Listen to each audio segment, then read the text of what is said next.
তো আমাদের এখানে গ্রাম পুজো হয়েছিল কালকে, আর আজকে খাওয়ানো হচ্ছে। তাই বাবা সেখান থেকে কি কি এনেছে দেখো।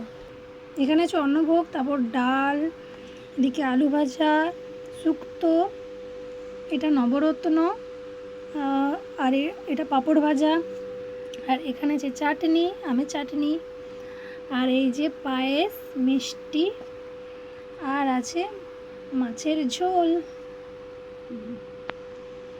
আমার সবথেকে বেশি যেটা দিয়ে খেতে ভালো লাগে সেটা হচ্ছে ডাল, আলু ভাজা, আর এই যে এই তরকারিটা নবরত্ন না শাক চচ্চড়ি কি আমি বুঝতে পারছি না ঠিক, এটাই।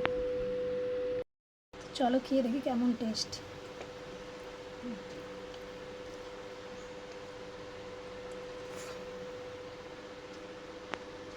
ওখানে বসেই খাওয়ানো হচ্ছে, কিন্তু এত রোদ আমি আর যাইনি, তাই বাবা এনেছে আমার আর দিদার জন্য। খাওয়া কমপ্লিট, এবার শেষ পাতে মিষ্টি না খেলে হয়, চলো খেয়ে নিই। এই গরমে আমের চাটনি না করলেও হয় না, দারুণ। আজকের দুপুরের খাওয়া দাওয়া জমে ক্ষীর। মানে যেদিন আমাকে দুপুরে রান্না করতে হয় না সেদিন দুপুরটাই আমার ভালো কাটে।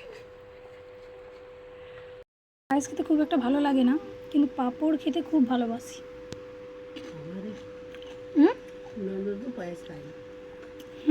ভাইও পছন্দ করেনি।